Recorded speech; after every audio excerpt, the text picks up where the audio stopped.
Have you ever thought about where your produce comes from?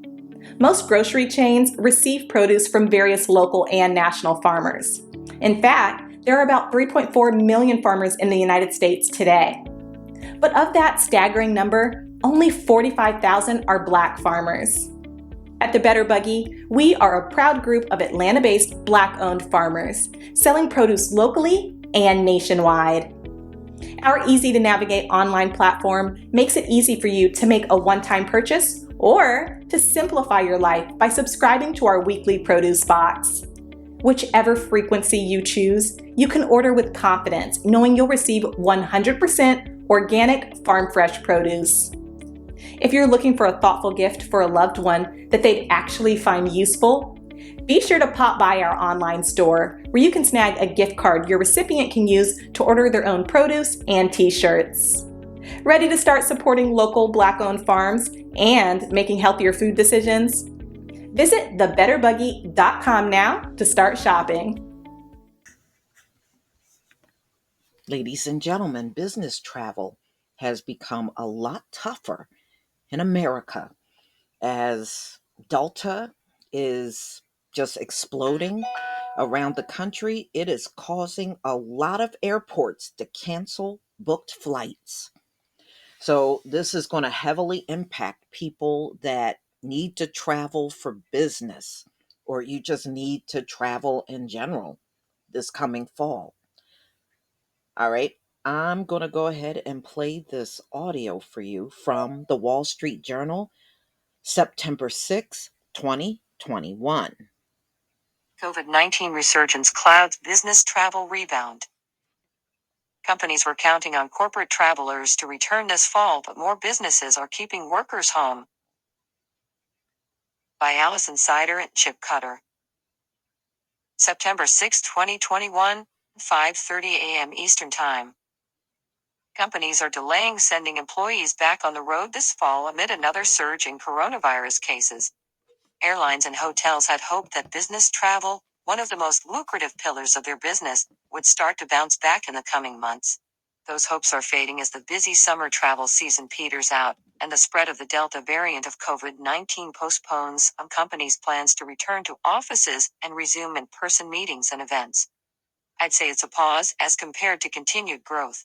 That said, we understand why it's paused. Delta Airlines Incorporated Chief Executive Officer Ed Bastian said in an interview last week.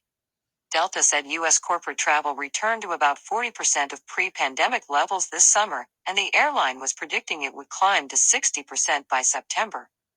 We won't be at 60%, Mr. Bastian said. About 60% of the more than 400 business travelers who responded to a survey by Morning Consult for the American Hotel and Lodging Association said they would postpone coming trips. Clark Smith, an instructor for a company that provides training and consulting services for tech businesses, was set to take his first work trip last month, a few weeks after his company had started visiting clients in person again. Right about the time I started to get a little bit nervous is when they called and said, "Let's pull the plug on this," he said. Most of the tech companies Mr. Smith works with have delayed their return to office, he said, following the leave of companies such as Apple Incorporated and Alphabet Incorporated subsidiary Google. Mr. Smith said he now expects to remain virtual for the rest of the year. The more contagious new variant is affecting the appetite for both business and leisure travel. Airline executives have said they have seen a slowdown in bookings and an uptick in cancellations in recent weeks. Rochelle Walensky, director of the Centers for Disease Control and Prevention, urged unvaccinated people to forego Labor Day travel and said even vaccinated people should consider the risks involved.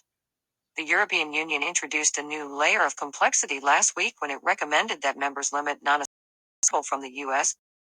Countries have largely signaled they have no plans to bar travel from the U.S. Sweden has said it would stop allowing American visitors, and others have started to change entry requirements. The uncertainty has given some companies pause, corporate travel advisors say, while other executives say they weren't planning to resume big international trips anyway. "We're not traveling internationally, period," said KPMG U.S. Chief Executive and Chair Paul Canop, who leads roughly 33,000 U.S. employees at the professional services firm. "We use Microsoft Teams, where I say I can be on 3 continents in one day." Airport traffic has started to fade. On Tuesday, 1.35 million people passed through U.S. airports, according to the Transportation Security Administration. That is the lowest since May, though passenger volumes picked up again heading into the holiday weekend, with the TSA screening more than 2.1 million passengers Friday, close to the highs earlier in the summer. Now the business travelers who would typically flood back to airports at this time of year might be staying put. In a survey by the U.S. Census Bureau conducted in August, 33% of small business owners said they expect to have business travel expenses in the next 6 months, down from more than 37% about a month earlier. Many people did get back to traveling for work this summer, taking their first trips after months at home. Vlad Rosanovich, president of North America for computer maker Lenovo Group Limited, took a business trip to New York last month, and he met with executives at several large banks. In one conference room, green and red check marks pasted to the table indicated where attendees could sit, and everyone wore masks. The in-person conversation flowed more naturally, Mr. Rosanovich said, with more small talk. A casual conversation continued in the hallway when a bank executive mentioned that the company may need to buy up to 20,000 high-end curved monitors for its reopened offices, information Mr. Rosanovich said he likely wouldn't have gleaned had the meeting been a more structured conversation over video. This is why I like traveling and getting out to see customers. Burton M. Goldfield, CEO and president of TriNet Group Incorporated, a provider of human resources services, said travel is strictly optional for his employees. What I am saying is, before they even begin to make that decision, it needs to be a business-critical meeting, he said. Most companies haven't grounded employees altogether, but many are tightening restrictions on who can travel and what types of trips are allowed, said Brandon Strauss, who advises businesses on their travel policies and serves as president of CapTrav, a company that captures corporate travel bookings data. We're seeing brakes are being put on everywhere, he said. About 21% of travel managers surveyed by the Global Business Travel Association said their companies had introduced new travel restrictions in response to new variants, and another 25% said they were considering it. Dell Technologies Incorporated said in a memo to staff last month that domestic travel must be deemed both critical to the company's business and customers and receive approval from an employee's manager and vice president.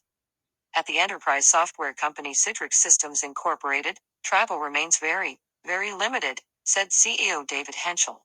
A small number of employees are making trips to meet face-to-face with clients or to resolve an issue at a customer site, he said, but most of the company operates over video or other tools. Our travel is a small subset of what it used to be, Mr. Henschel said. The most pressing question for travel companies is whether those shifts will end up becoming permanent. Airline executives remain optimistic that business travel will eventually return in full force, even if it takes longer than they had hoped. Delta's Mr. Bastian said it'll be different, no question about it, but there's no evidence that it's going to disappear in any material way. Write to Allison Sider at allison.sider@wsj.com and Chip Cutter at chip.cutter@wsj.com. All right, y'all. This place ain't no that they don't understand. As far as companies opening in September and October, these things are not going to happen. Mm-mm. It's going to be just like the schools. As soon as they open, they're going to have to shut down. And businesses are doing that anyway. I was telling y'all, there was a restaurant this woman owned, and everybody got sick except for her.